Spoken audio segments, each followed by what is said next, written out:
Um problema de saúde cercado por muitos tabus e que, de acordo com a Sociedade Brasileira de Urologia, a disfunção erétil atinge 6 milhões de brasileiros. Para falar sobre o assunto, sobre as causas desse problema de saúde, nós vamos conversar com o médico urologista, Dr. Ricardo Bragança. Dr. Ricardo, quais são as causas da disfunção erétil?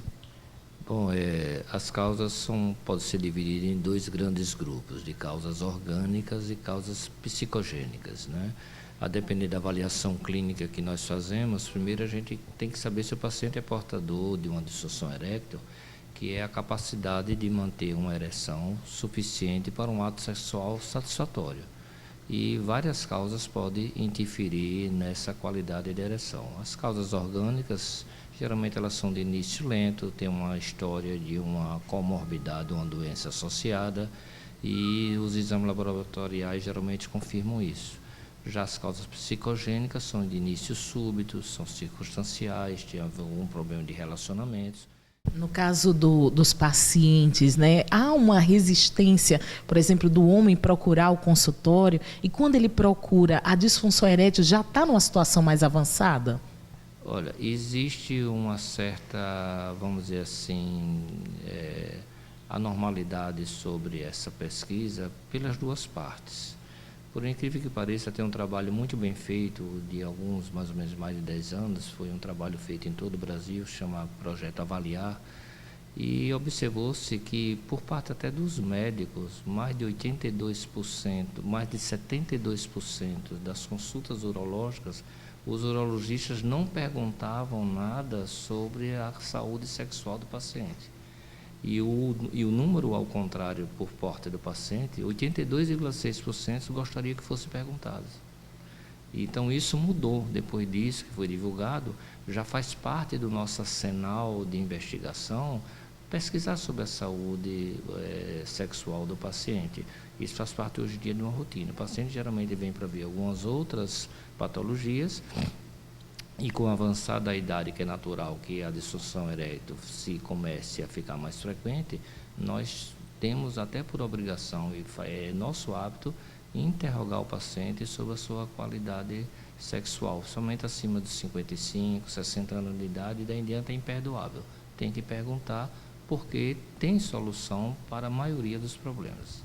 Pacientes mais novos também pode ocasionar ter a disfunção erétil? Pode. Se ele não tiver uma doença marcante, tipo uma lesão neurológica medular, por um trauma, por um acidente, ou alguma outra doença mais séria, tipo uma diabetes severa um pouco precoce, a maioria desses pacientes jovens, geralmente, as causas são mais psicogênicas.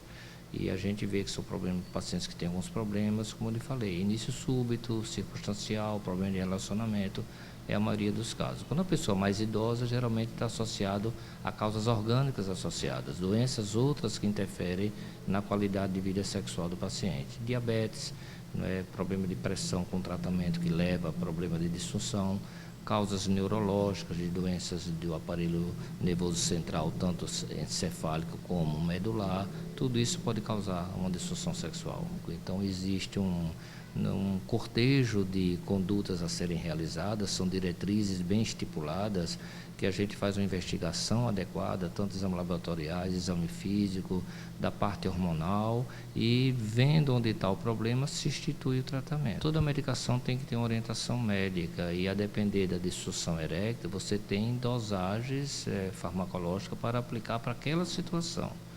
O medicamento que você está citando, que é o cloridato sildenafil, ele foi o primeiro que foi feito, né, muito bem elaborado, mas também é o mais potente.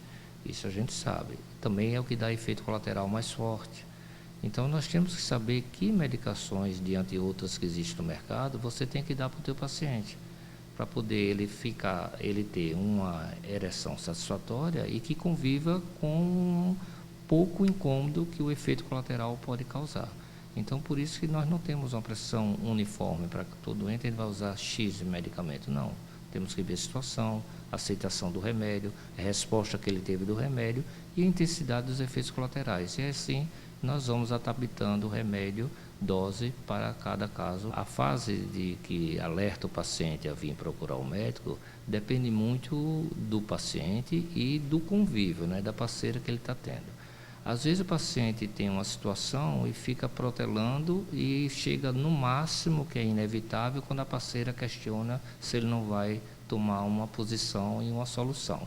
E aí esse paciente geralmente é conduzido pela esposa ao consultório, às vezes ele vem só, que é a minoria dos casos. Então, quando ele notar que tem alguma diferença, que não está o mesmo, que já está mudando alguma coisa em relação ao ano passado ou um semestre anterior, esse é o momento ideal para procurar, porque nós vamos pegar ou fazer um diagnóstico numa situação precoce, que é de fácil solução, onde as estruturas erécteis do pênis ainda não estão com uma lesão definitiva, que difícil regressão, né, que possa só às vezes combinar com prótese. Então, a melhor maneira, o melhor momento é quando ele nota que já não está a mesma coisa, que já mudou, que está tendo algum grau de deficiência. Então, hoje em dia, como você vê, a depender do momento que o doente tem um problema, a depender do que ele seja portador, a época que ele vem, às vezes vem por uma indicação clínica, multidisciplinar, ou por ele estar tendo um relacionamento ruim com a parceira, ou ele já nota que não está a mesma coisa.